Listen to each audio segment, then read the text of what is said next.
Hello students, good morning. आज हम लोग क्वेश्चन पेपर सॉल्व करते हैं प्रीवियस ईयर्स का 2014 का फॉरेन सेट। लास्ट क्लास में भी हम लोगों ने किया था, इसके पहले 25 तक। 26 क्या है, how is a photo diode fabricated and briefly explain its working, draw its VI characteristics for two different intensities of illumination, है ना। तो इसमें हम लोग बात करते हैं एक्चुअली क्या होगा, फोटो डायोड की बात करते हैं ना। फोटो डायोड ये पीएन जंक्शन डायोड होता है और ये रिवर्स बायस होता है ना। फिर पीएन जंक्शन है, P type and N type semiconductor. Then this one is PN junction diode. ये जो फोटो डायोड है ये रिवर्स बायस में ऑपरेट होता है ना। और फिर यहाँ से देख सकते हैं, यहाँ माइक्रो अमीटर लगाएंगे, करंट मिलेगा, करंट चूंकि स्मॉल होता है, ठीक है। तो जहाँ तक फैब्रिकेशन का सवाल है, mind it, fabrication, how is photo diode fabricated. तो इसमें ये कहते हैं ये फैब्रिकेटेड होता है, तो ये जो पीएन जंक्शन है इसके ऊपर ट्रांसपेरेंट विंडो होता है, ट्रांसपेरेंट विंडो, ठीक है। कैसा विंडो होता है, ट्रांसपेरेंट विंडो होता है, ताकि इस पर लाइट इंसिडेंट होती है फोटो डायोड में। जब लाइट इंसिडेंट होगी तो इन और near the junction charge carriers generate होते हैं, ठीक है। तो फैब्रिकेशन में अपने को ये लिखना है कि PN junction diode this is covered with transparent window to allow the light to fall on it. Clear. उसके बाद पूछा है इसका वर्किंग, एक्चुअली इसका वर्किंग क्या होगा, है ना। तो वर्किंग के लिए क्या है कि एक्चुअली जब लाइट इंसिडेंट हो रही है, रेडिएशन जब इंसिडेंट हो रहा है having frequency new greater than threshold frequency, तो क्या होगा, जब लाइट इंसिडेंट होगी तो उस केस में इन यानी पीएन जंक्शन के अंदर और near the PN junction, in और near the PN junction charge carriers generate होंगे, electron and holes they are generated. जब लाइट इंसिडेंट होती है तो क्या होगा, इलेक्ट्रॉन होल पेयर यानी बॉन्ड ब्रेक होगा। एनर्जी इंसिडेंट हो रही है तो ये रिसीव करेगी एनर्जी, बॉन्ड ब्रेक होगा, कोवलेंट बॉन्ड जो होता है सेमीकंडक्टर का। Then large number of electron hole pairs will be generated, यानी charge carriers electron and hole generate होगा, ठीक है। And due to the field of the PN junction, due to the field of the PN junction, है ना। P side में hole and N side में electron, P side में hole and N side में electron, ये accumulate होंगे, collect होंगे, ठीक है। बात समझ में आई। वर्किंग में क्या बोलते हैं, when light of suitable frequency greater than the threshold frequency incident होगी तो इलेक्ट्रॉन होल पेयर्स जनरेट होंगे, यानी charge carriers will be generated and then this will be separated by the electric field of the junction. क्योंकि P side में इधर क्या है, negative ions होंगे और एन साइड में पॉजिटिव आयंस होते हैं, है ना। तो नेगेटिव आयंस है इधर और इधर क्या है, पॉजिटिव आयंस। तो अब अगर इलेक्ट्रॉन इधर से आना चाहेगा दिस साइड, ठीक है, यहाँ पर क्या है, इलेक्ट्रॉन यहाँ पॉजिटिव चार्ज है, एन साइड में क्या है, पॉजिटिव आयन है, तो ये क्या करेगा, होल जब जो जनरेट हुआ है, होल अगर एन साइड में आना चाहेगा तो उसको ये रिपेल करेगा और होल आ जाएंगे पी साइड में। उसी तरह पी के पास नियर द पी, यहाँ पर पी के पास क्या है, निगेटिव आयंस है, तो यह इलेक्ट्रॉन आना चाहेगा from this side to this side, तो उसको वो रिपेल करेगा और वापस इलेक्ट्रॉन कहाँ आएगा, जो जनरेट हुआ है वो एन साइड में आएगा। इस तरह से एक्चुअली यहाँ भी होता है जनरेशन, सेपरेशन एंड कलेक्शन, है ना। जैसा कि हम लोग सोलर सेल में बोलते हैं 3 प्रोसेस होता है, यहाँ भी 3 प्रोसेस होता है, बट इसको डायरेक्टली अपने को ऐसे लिखना है एक्चुअली कि जब light of suitable frequency incident होती है तो चार्ज कैरियर्स जनरेट होते हैं and they are separated and collected in the N and P side by the electric field of the junction. And then then V I characteristic बनाना है अपने को, है ना। तो ग्राफ ऐसा होता है, चूंकि ये रिवर्स बायस है तो वोल्टेज भी निगेटिव है और करंट भी निगेटिव है, तो जो नेचर होगा ग्राफ का कुछ ऐसा फॉर टू डिफरेंट इंटेंसिटी। मान लिया ये इंटेंसिटी एक I1 है एक I2 है, such that I1 is greater than I2, ठीक है। तो ये ग्राफ होगा रिवर्स बायस का। जो ग्राफ होता है रिवर्स बायस में, whenever diode is reverse bias, ये भी रिवर्स बायस है, PN junction diode, photo diode, तो ऐसा ग्राफ होगा। और जब इंटेंसिटी बढ़ेगी तो जो सैचुरेशन करंट है वो बढ़ जाता है, ठीक है। नाउ नेक्स्ट क्वेश्चन देखते हैं हम लोग। Distinguish between unpolarised and linearly polarized light, unpolarised and linearly polarized light।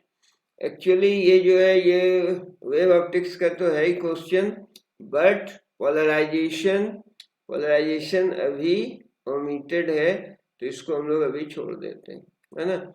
अलग सिंपल क्वेश्चन है। In a parallel plate capacitor with air between the plates, electrostat का सवाल है। Each plate has an area of 6 into 10⁻³ metre square and the separation between the plates is 3 mm। तो area दे रखा है, area है 6 into 10⁻³ metre square and separation between the plates है 3 mm। तो कैपेसिटेंस निकालना है। If this capacitor is connected to 100 volt supply, यदि 100 वोल्ट सप्लाई से इसे कनेक्ट कर दिया तो what would be the charge on each plate, each plate पर चार्ज कितना होगा ये निकालना है, क्यों निकालना है। एंड थर्ड पार्ट बोलते हैं कि how would charge on the plates be affected if 3 mm thick mica sheet of K = 6 is inserted between the plates while the voltage supply remains connected, ठीक है। 3 mm थिक यानी separation भी 3 mm है और ये भी 3 mm, मतलब जो डाइलेक्ट्रिक इंट्रोड्यूस हो रहा है वो entire space between the plates को कवर कर रहा है, ठीक है। डाइलेक्ट्रिक कांस्टेंट K = 6 दे रखा है, ठीक है। तो अब हम लोग इसको प्रॉब्लम को सॉल्व करते हैं। पहला क्या निकालना है, पहले निकालना है अपने को कैपेसिटेंस, पहले निकालना है कैपेसिटेंस, ठीक है। Capacitance C is given by ε0 A/d। Value रख दो, ε0 का वैल्यू कितना होता है 8.85 into 10⁻⁻12, ठीक है। SI यूनिट में एरिया कितना दे रखा है 6 into 10⁻⁻3, ठीक है, upon D is the separation between the plates, separation between the plates D है और एरिया A, एरिया कितना दे रखा था, एरिया है 6 into 10⁻⁻3 meter square and separation between the plates ये दे रखा है 3 mm, ठीक है। ये हो गया 3 mm, इसको मीटर में कन्वर्ट कर लेंगे तो 3 into 10⁻⁻3, तो ये कैंसिल हो गया, 3 2 जा 6, है ना। तो हो गया कितना 2 5 जा 8.85 into 2, है ना। ये तो सिंपल ऐसे कर लेते हैं, है ना। तो हो गया 0 और 2 8 या 16 17 1 2 8 16 1 17 17.70, ठीक है, into 10⁻⁻12 यानी इतना पिको फैराड, 17.70 पिको फैराड, ये 10 फैराड हो गया। ये हो गया कैपेसिटेंस, ठीक है। और जब डाइलेक्ट्रिक इंट्रोड्यूस किया, ये था फर्स्ट पार्ट।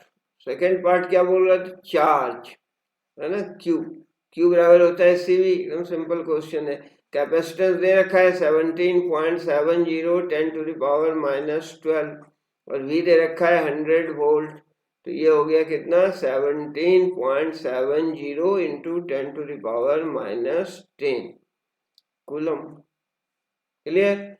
उसके बाद थर्ड स्टेप में क्या दे रखा था, डाइलेक्ट्रिक कांस्टेंट जब इंट्रोड्यूस कर रहा है तो अब चार्ज क्या होगा, है ना। Q बराबर CV होता है और C कितने टाइम्स बढ़ जाएगा, K टाइम्स बढ़ जाएगा इंटू V, और ये CV हम लोग निकाल चुके हैं। तो K कितना दे रखा है 6 से इसको मल्टीप्लाई कर देंगे 17.70 into 10⁻⁻10 कूलम। और जब 6 से मल्टीप्लाई करेंगे तो 17.70, ये कितना आएगा 17.70, 17.70 multiplied with 6 is equal to 106.2, कितना आ गया 106.2, 106.2 into 10 to the power minus 10 coulomb. Clear? हालांकि कैलकुलेटर वहाँ अलॉट नहीं होगा एग्जाम, हमने टाइम सेव करने के लिए, ठीक है। तो आगे देखते हैं क्वेश्चन क्या है।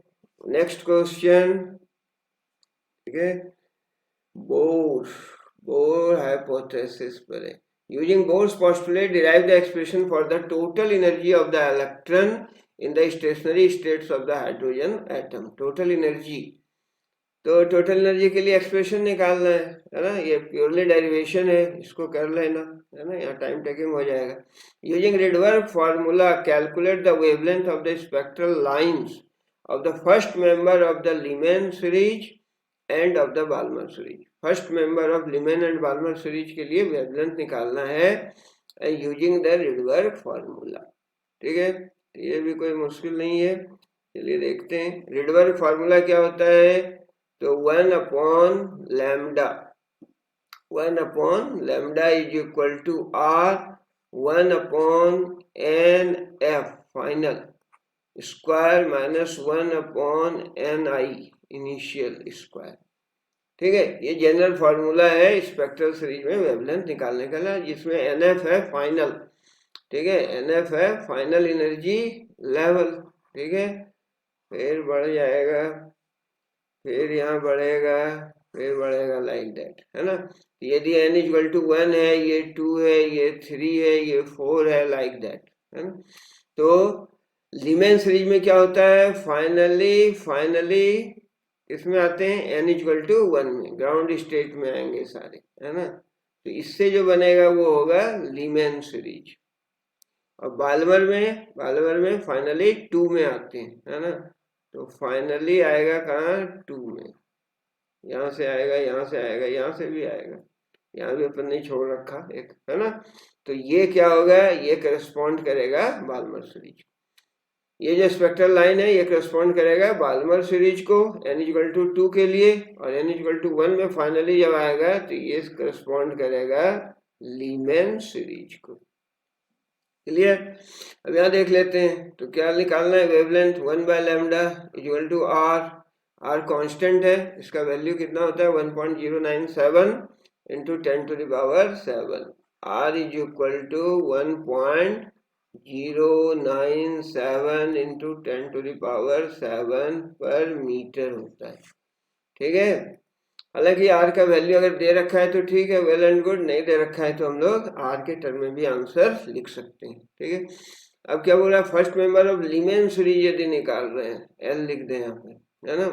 तो लीमैन के लिए फाइनल क्या होगा 1, तो 1/1 का स्क्वायर 1 माइनस 1/, फर्स्ट मेंबर बोल रहा है, तो यहाँ अगर आ गया फाइनल 1 है तो कहाँ से आ रहा है, 2 से, 3 से, 4 से, तो फर्स्ट मेंबर के लिए n इनिशियल 2 लेंगे, ठीक है। तो 2 का स्क्वायर 4, यहाँ पर n इनिशियल कितना होगा 2 होगा, है ना। First member of Lyman series 2 से 1 में आ रहा है तो फर्स्ट मेंबर, 3 से 1 में आ रहा है सेकेंड, इस तरह से होता है, ठीक है।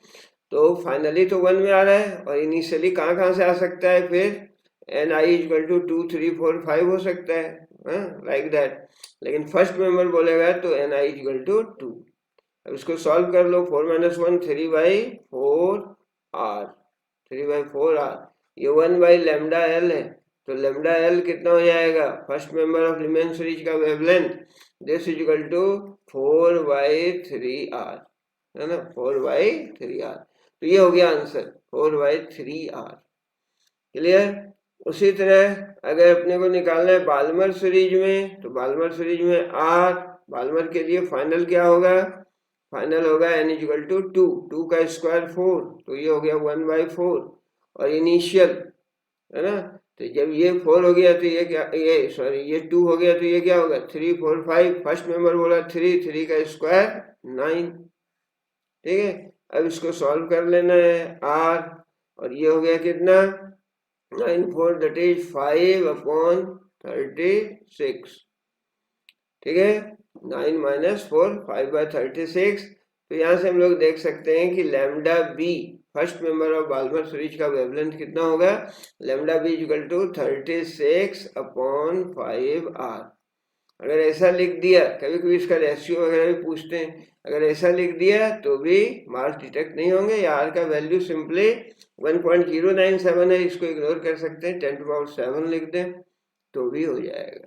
ठीक है, बात समझ में आ गई। और यूनिट क्या होगा, मीटर होगा, है ना। इस तरह के भी क्वेश्चंस आते हैं। Now define the terms half life and average life. Define the terms half life and average life. Half life क्या होता है रेडियो एक्टिविटी में, half life is the period of time during which the radio active substance becomes 1/2 of its initial value. And average life, this is simply defined as the reciprocal of decay constant. Find the relationship between the with the decay constant, है ना। किसका relationship, T half का। T half हो जाएगा 0.693 by lambda, 1 by lambda हो गया average life, तो ये रिलेशन हो जाएगा। क्लियर।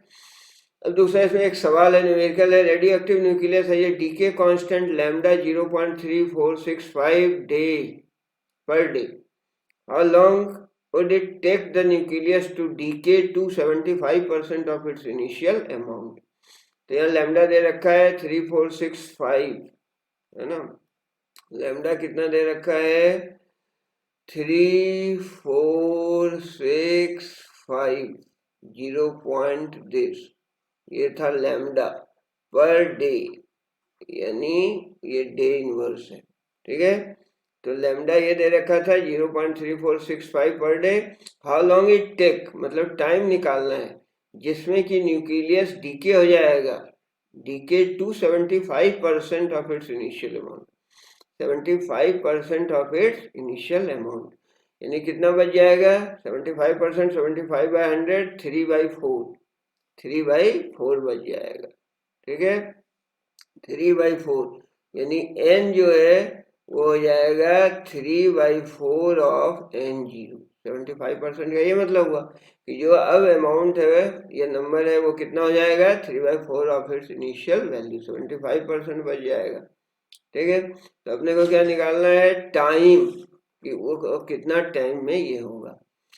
तो हम लोग फॉर्मूला जानते हैं कि n is equal to n0 e to the power minus lambda T, n equal to n0 e to the power minus lambda T. n का वैल्यू रख दो कितना 3/4 n0 is equal to n0 e to the power minus lambda का value दे रखा है 0.3465। ठीक है, t, तो n0 कैंसिल हो गया, तो यहाँ से हम लोग लिख सकते हैं e to the power 0.3465 t is equal to, this side आ गया पॉजिटिव हो गया, तो दिस साइड ये हो जाएगा 4/3। अब दोनों तरफ लॉग ले लो, टेकिंग लॉग। ठीक है, लॉग ले लिया तो क्या हो गया, log of 0.3, log of this, तो एक्चुअली लॉग कैंसिल ही हो जाएगा इसका, है ना। ठीक है, तो ये हो जाएगा, लॉग इसका लेंगे तो दिस साइड बचेगा 0.3465 t, and this is equal to log of 4/3, log of 4/3, that is log 4 minus log 3। Mind it, यहाँ जो बेस है वो क्या है, e है। ठीक है, अब log 4 और log 3 का वैल्यू रख देंगे तो यहाँ से t कैलकुलेट कर लेंगे। क्लियर। ये इसमें अनदर मेथड भी लोग कहते हैं कि इसको यूज कर सकते थे, कि अगर स्टूडेंट इसको ऐसा परसीव करता है कि जो n है वो क्या है, वो 25% बचा, डीके टू 75% का मीनिंग ये होता है कि 75% तक बचा है, लेकिन डीके टू यानी 75% का डीके हो गया, तो बचा कितना, तो 25%, 25% में n इक्वल टू n0/4। यदि ऐसा लिखते हैं तो भी इसको सही मान लिया जाएगा, बट ज़्यादा सही पहले वाला मेथड है ना। तो यहाँ से हम लोग एक फॉर्मूला जानते हैं, n upon n0 is equal to half to the power n, n by n0 is equal to half to the power n। यहाँ वैल्यू रख दो, n का वैल्यू कितना है, n0 बाई n का वैल्यू हो गया n0 बाई 4, या n इज इक्वल टू, ठीक है, n by n0 is equal to this, तो n is equal to what, n0 times half to the power n, और ये n है। अब n का वैल्यू रख दो, n0 by 4, this side is n0 half whole to the power n, n0 n0 cancel है ना, तो half to the power n is equal to 1 by 4, यानी हाफ टू द पावर 2। तो यहां से क्या निकल गया, n is equal to 2। And what is n, n होता है total time divided by half life, कितना हाफ लाइफ में कंप्लीट टाइम, ठीक है। अब यहाँ से अपने को t निकालना है, तो n इंटू टी हाफ, और n कितना निकला 2, ठीक है, n कितना निकला 2, और t हाफ होता है क्या 0.693 upon lambda, 0.693 upon lambda, lambda का वैल्यू दे रखा था 0.3465, ठीक है। अब इसे मल्टीप्लाई कर दो, नियरली 2 to 4 हो जाता है, 2 to कितना हो जाएगा 2 to 4, तो ये हो जाएगा 4 डेज, कितना हो गया ये 4 डेज है ना, यानी जो t का वैल्यू होगा ये 4 डेज हो गया, क्योंकि यहाँ डे में दे रखा था लैम्डा। तो ऐसे भी निकल जाएगा या उस मेथड से निकल जाएगा, लेकिन पहले वाला मेथड ज्यादा सटीक है, ठीक है। उसके बाद हम लोग क्वेश्चन देखते हैं एक्चुअली, है ना। अब क्या है दिस वन, ये तो बना लिया हम लोगों ने। नाउ नेक्स्ट विभव मापी, यानी पोटेंशियोमीटर का क्वेश्चन है ना। क्या कह रहे हैं, state the principle of A potentiometer, define potential gradient. Principle of potentiometer क्या होता है, V is directly proportional to L. When you are a steady current, your constant current flows through a wire, ठीक है, constant current flows through a wire of uniform cross-sectional area, then the potential drop across the given length of the wire V is directly proportional to length of that portion of the wire, ठीक है। Define potential gradient, तो ये होता है actually dV by dl या V by L, voltage per unit length. Obtain an expression for potential gradient in terms of resistivity of the potentiometer wire, resistivity के term में के के लिए एक्सप्रेशन निकालना है, उसके बाद न्यूमेरिकल है। हम लोग पहले इसको देख लेते हैं, है ना।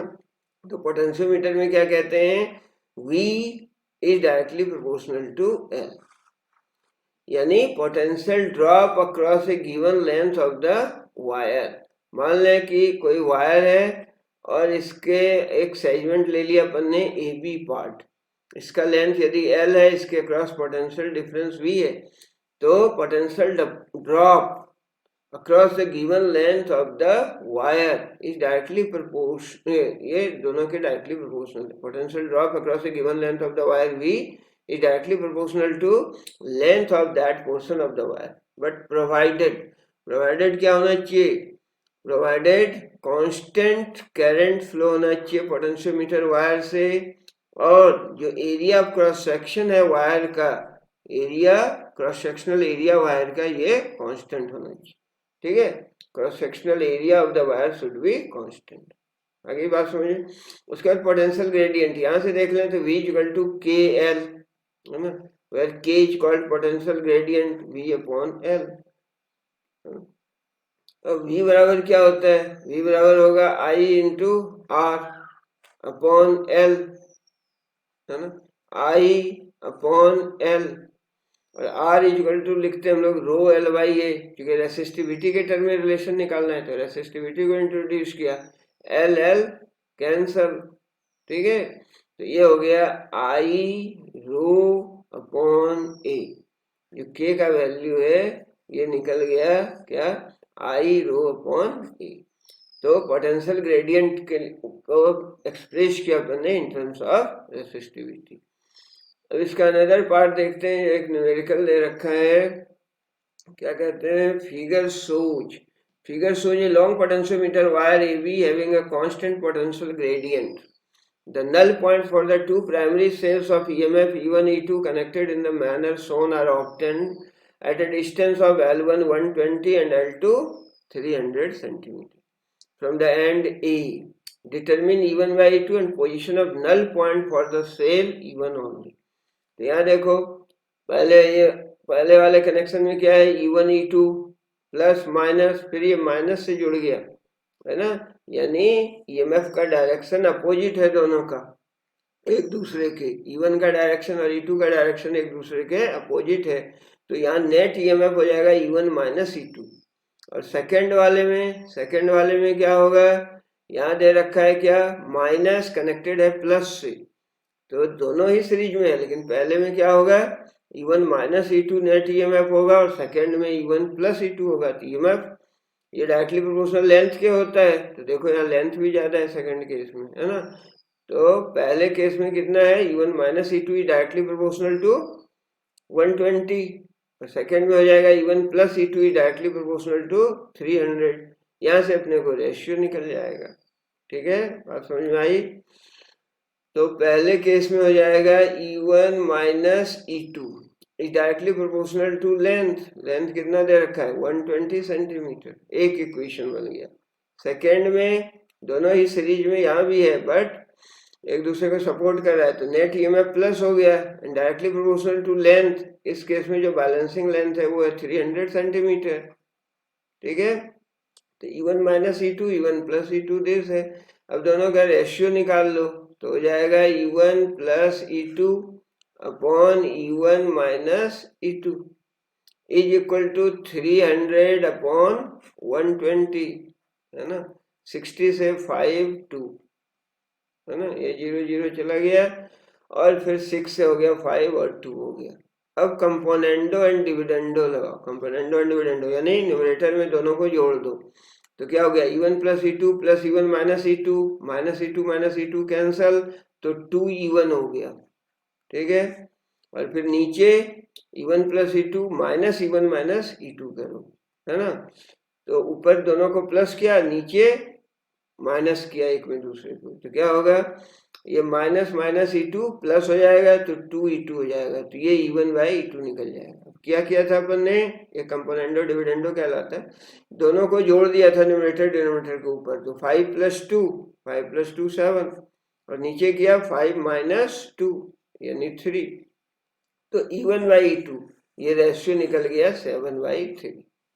अब दूसरा कहता है कि बैलेंसिंग लेंथ निकालना है अपने को, बैलेंसिंग लेंथ E1 के लिए सेपरेटली, यहाँ पर ने रेशियो निकाला E1 बाई E2 रेशियो निकाला, ये 7/3 है, बैलेंसिंग लेंथ केवल E1 के लिए निकालना है। तो यहाँ हम लोग मान लेते हैं कि let the balancing length for E1 यानी E1 is directly proportional to X, balancing length for एक सेल केवल E जिसका EMF है उसके लिए balancing length is X, then कोई एक्स्ट्रा इक्वेशन यूज कर लें, E1 plus E2 is directly proportional to 300 था, यहाँ से दोनों को डिवाइड कर दो, तो E1 plus E2 upon E1 is directly proportional to 300 upon X, directly क्यों, ये बराबर हो जाएगा इज इक्वल टू दिस, ठीक है।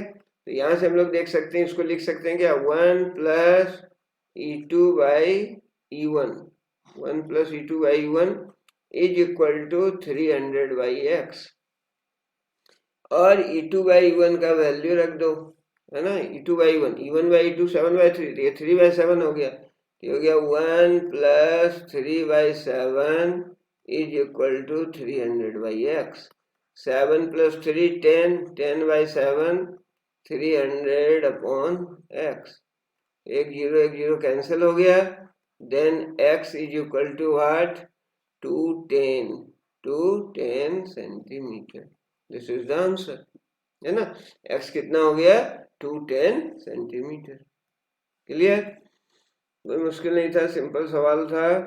अब इसके बाद हम लोग देखते हैं एक्चुअली इसका और क्या है, define the term drift velocity. Drift velocity of charge carriers in a conductor.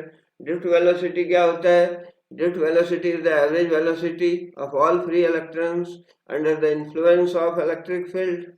Obtain the expression for the current density in terms of relaxation time. ये हो जाएगा, बहुत सिंपल डेरिवेशन है इसका। हम लोग अब न्यूमेरिकल इसका देख लेते हैं। ये एक्चुअली न्यूमेरिकल क्या है इसमें। 100-volt battery is connected to the electrical network as shown. If the power consumed in 2 ohm resistor is 200 watt, determine the power dissipated in the 5 ohm resistor. ठीक है, इसका डायग्राम बना लें तो ज़्यादा अच्छा होगा। 30 और 6 पैरेलल में है, 30 और 6, और फिर इसके सीरीज में 5 है, और फिर इसके पैरेलल में 40 है, और फिर इधर 2 ओम है, 100 वोल्ट है ना। तो इसको ऐसा बना लेते हैं, 36 5 42 है ना। 30, यहाँ पर कितना है 30 ओम, और यहाँ पर है 6 ओम। 30 ओम 6 ओम, ये दोनों एक दूसरे के पैरेलल है, ठीक है। और फिर यहाँ मिल गया, और यहाँ से है 5 ओम, ये दे रखा है 5 ओम, ठीक है। और यहाँ से आ गया यहाँ एक कनेक्शन, और ये दे रखा है शायद 40 ओम, ठीक है, ये 40 ओम। ये दोनों पॉइंट जुट गए, और फिर यहाँ से दे रखा है 2 ओम, और यहाँ वोल्टेज है, बैटरी जो लगी है दैट इज 100 वोल्ट। शायद यही सवाल है ना, 100 वोल्ट यही था, ठीक है। 100 वोल्ट क्या है दिस वन, ये सवाल है एक्चुअली, है ना। चलिए थोड़ा सा गड़बड़ हो रहा है ना। तो ये भी बहुत सिंपल सा सवाल है, इसको हम लोग बना लेंगे। ठीक है। तो यहाँ क्या करना है अपने को, एक्चुअली दे रखा है कि 2 ओम के क्रॉस पावर कितना है 200 वाट है। तो अपने को 5 ओम के क्रॉस यहाँ पावर निकालना है, पावर कंजम्पशन। क्लियर। अब देखो यहाँ से शुरू करते हैं। Power P equal to what, power P equal to I square R current के टर्म में, और पावर दे रखा है यहाँ पर कितना 200 वाट इज इक्वल टू आई अपने को निकालना है, और आर दे रखा है 2 ओम, ठीक है। ये 2 ओम जो है ना, इसके क्रॉस पावर बोल रहा है 200 वाट है, तो यहाँ से आई निकल जाएगा 2 से 100, तो आई बराबर 10 एम्पियर। आई कितना निकल गया 10 एम्पियर, ठीक है। आई 10 निकल गया, तो 10 इंटू 2, यहाँ वोल्टेज ड्रॉप कितना हुआ 20 वोल्ट, ठीक है। और टोटल 100 वोल्ट है, और ये जो 40 है और ये 2, ये दोनों सीरीज में है। 40 इसके प्लस से था और ये इसके माइनस से, ये वाला, यानी ये दोनों सीरीज में है 40 एंड 2। सीरीज में वोल्ट क्या होता है, वोल्टेज बढ़ जाता है। तो टोटल 100 था, अब ये बढ़ गया, यहाँ आ गया 20, तो इसके इधर कितना वोल्टेज होगा, यहाँ होगा 100 माइनस 20 दैट इज 80 वोल्ट, ठीक है, समझना। तो यहाँ कितना हो गया 80 वोल्ट, 80 वोल्ट हो गया। अब ये पार्ट, ये पूरा, इस सर्किट को थोड़ा सा सिंप्लीफाई कर लें तो 30 और 6 दोनों पैरेलल में है, 30 एंड 6, इसका पैरेलल कॉम्बिनेशन कितना होगा 30 इंटू 6 बाई 36 दैट इज 5, तो ये हो गया 5 ओम, ठीक है। And another one this is also 5 ओम, ठीक है। ये 5 है, ये 5 है, और ये कितना था, ये 40 ओम था, ये था 40 ओम। अब इसके अगर वोल्टेज निकल गया अपने को कितना 80 वोल्ट है। अब ये दोनों पैरेलल में है, 5 ओम का कॉम्बिनेशन, 5 ओम एंड 5 ओम का कॉम्बिनेशन, ठीक है। तो 5 ओम कितना हो जाएगा 5 5 10 सीरीज में। इसको एक स्टेप और लिख लें, तो ये हो गया 10 ohm and this one is 40 ओम, 10 ओम 40 ओम, ठीक है।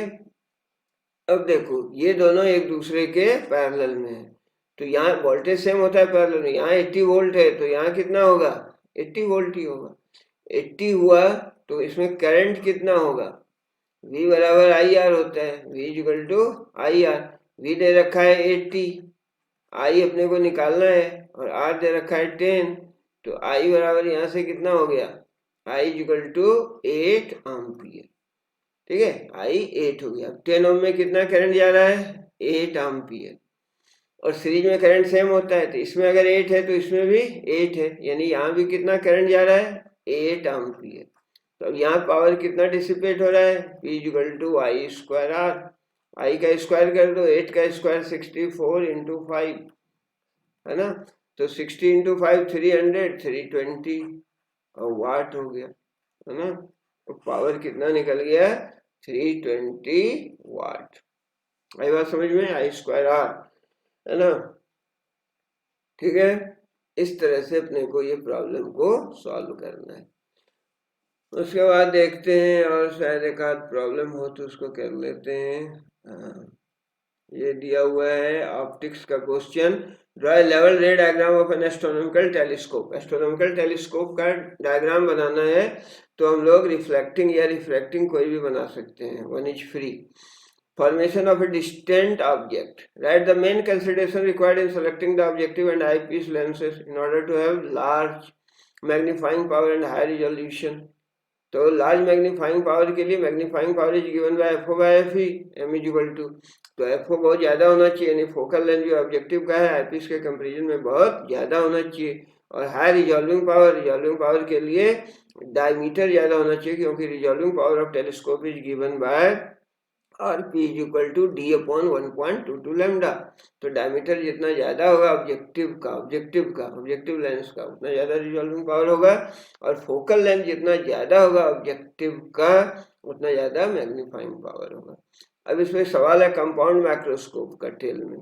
कंपाउंड माइक्रोस्कोप है जो ऑब्जेक्टिव ऑफ फोकल लेंथ 1.25, यानी एफओ दिया हुआ है 1.25 and eyepiece of focal length FE दिया हुआ है 5 सेंटीमीटर। ठीक है, एफओ है 1.25 और एफई है 5। Small object is kept at 2.5 centimetre from the objective से 2.5 पर कोई स्मॉल ऑब्जेक्ट रखा हुआ है। If the final image formed is at infinity, final image infinity पर बन रहा है, यानी नॉर्मल एडजस्टमेंट का केस है। Find the distance between the objective and eyepiece, L निकालना है।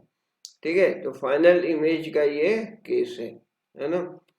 अगर डायग्राम बना लेते हैं तो इसमें ज़्यादा सिंप्लीफाई हो जाता है प्रॉब्लम। ये ऑब्जेक्टिव है, ऑब्जेक्टिव की साइज कम होती है और आईपीस माइक्रोस्कोप में बड़ा होता है। ऑब्जेक्ट यहाँ रखा, ठीक है, और ये इसका यहाँ इमेज बनाएगा है ना, और ये जो इमेज बनेगा एक्चुअली दिस रियल इन्वर्टेड होगा। और अब क्या होगा, अब ये इसका इमेज बना रहा है, ये कहाँ पर इमेज बना रहा है बोल रहे हैं, ये जो इमेज बन रहा है एक्चुअली वो इन्फिनिटी पर बनाना है। ठीक है, इन्फिनिटी पर बनाना है, यानी ये जो डिस्टेंस है ये है आईपीस और ये है ऑब्जेक्टिव, और ये डिस्टेंस दे रखा है अपने को, दैट इज u0 दे रखा है। ऑब्जेक्ट कहाँ पर रखा हुआ है, 2.5 सेंटीमीटर है ना। और सर फोकल लेंथ भी दे रखा है, इसका फोकल लेंथ कितना था, 1.25 centimetre. Focal length of the objective है 1.25।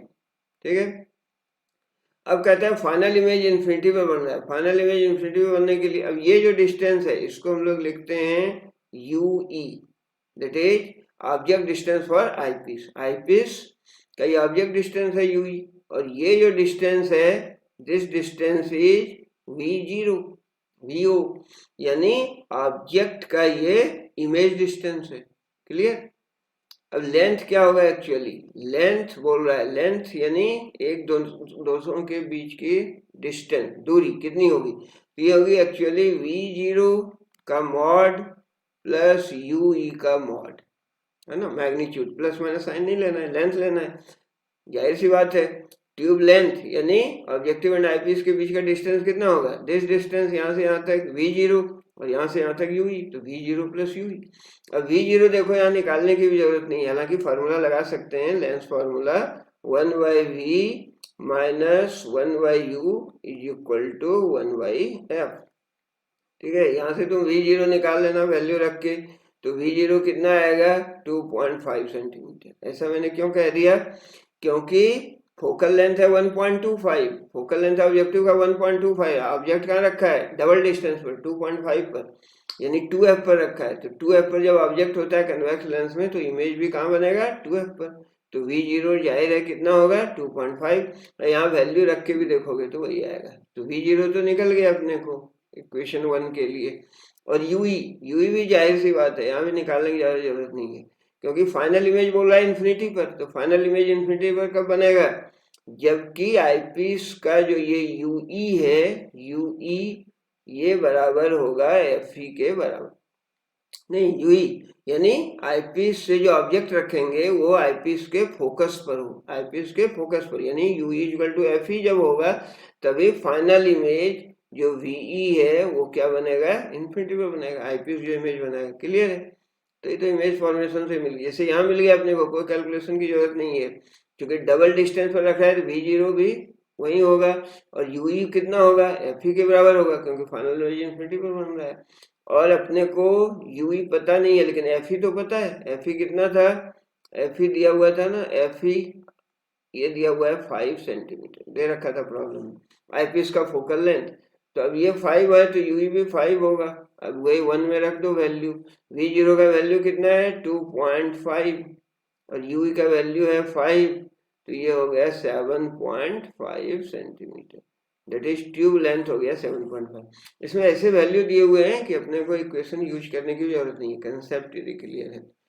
ठीक है, ये निकल गया। उसके बाद देखते हैं क्या है लास्ट सवाल, लास्ट में और एक न्यूमेरिकल होगा।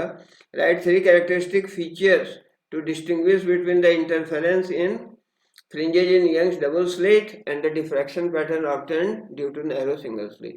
तो नैरो सिंगल स्लिट में डिफ्रैक्शन होता है, डिफ्रैक्शन में क्या होता है, जो सेंट्रल मैक्सिमा का विड्थ है वो अदर मैक्सिमा के विड्थ से डिफरेंट होता है ना। जबकि इंटरफेरेंस केस में सेंट्रल का यानी मैक्सिमा का जो सेंट्रल मैक्सिमा का जो विड्थ है अदर फ्रिंजेज का विड्थ दोनों का सेम होता है। On the basis of fringes अपने को करना है, ठीक है, डेफिनेशन यहाँ नहीं चलेगा। उसके बाद क्या है, नंबर ऑफ फ्रिंजेज, डिफ्रैक्शन में उसकी इंटेंसिटी रैपिडली डिक्रीज होती है, इसलिए नंबर ऑफ फ्रिंजेज डिफ्रैक्शन में कम होता है, वेरी फ्यू, एंड इंटरफेरेंस में नंबर ऑफ फ्रिंजेज लार्ज होता है। ठीक है, और क्या होता है, इंटेंसिटी यहाँ सारे मैक्सिमा की सेम होती है, ठीक है, किसमें इंटरफेरेंस में, जबकि डिफ्रैक्शन में इंटेंसिटी रैपिडली फॉल कर देती है, सारे डिफरेंसेस हैं। और एक सवाल है, parallel beam of light of wavelength, wavelength दे रखा है 500 nanometre, falls on a narrow slit and the resulting diffraction pattern is observed on a screen 1 meter away, यानी कैपिटल D दे रखा है 1 metre. It is observed that the first minima is at a distance of 2.5 mm away from the center, find the width of the slit। ठीक है, तो width of the slit के लिए निकालना है, फर्स्ट मिनिमा 2.5 mm पर बन रहा है और लैम्डा और डी दे रखा है ना, अपने को स्लिट विड्थ निकालना है। ठीक है, क्या दे रखा है, lambda is equal to 500 nanometre दे रखा है ना, और क्या दे रखा है, फर्स्ट मिनिमा का जो पोजीशन है, फर्स्ट मिनिमा का पोजीशन कितना दे रखा था 2.5 mm, 2.5 mm। तो ये दे रखा है फर्स्ट मिनिमा का पोजीशन, y एंड एस कह दें फर्स्ट का, ये दे रखा है 2.5 mm। ठीक है, क्लियर, फर्स्ट मिनिमा का पोजीशन है। कैपिटल डी ये दे रखा है 1 मीटर। तो अपने को पूछा क्या है, ए विड्थ ऑफ द स्लिट। तो विड्थ ऑफ द स्लिट के लिए क्या फॉर्मूला होगा, डिफ्रैक्शन का पैटर्न है, डिफ्रैक्शन का पैटर्न है, और ऐसा अगर बनाए अपन सेंटर पर क्या है ये, तो ये हो जाएगा लाइक दैट। ठीक है, ये और ये फर्स्ट मिनिमा का यहाँ से पोजीशन है सेंट्रल से। तो ये फर्स्ट मिनिमा क्या होता है एक्चुअली, अगर डायरेक्ट फॉर्मूला लिखें तो वाई एन बराबर होता है N lambda D by A, N lambda D by A. यहाँ से अपने को वाई एन दिया हुआ है फर्स्ट मिनिमा, फर्स्ट मिनिमा के लिए एन क्या होगा 1 होगा, वाई एन दे रखा है अपने को 2.5 mm, तो 2.5 रहने दो इज इक्वल टू, या इसको mm दिया हुआ मीटर में बदल लो 10⁻³ n is equal to 1, lambda 500 nanometre है 10⁻⁹, और डी 1 मीटर दे रखा है, यहाँ से ए निकालना है तो अपने को ए निकल जाएगा। ठीक है, ए यहाँ से निकल जाएगा। क्लियर, ये कैलकुलेशन कर लेना और thank you, have a good day.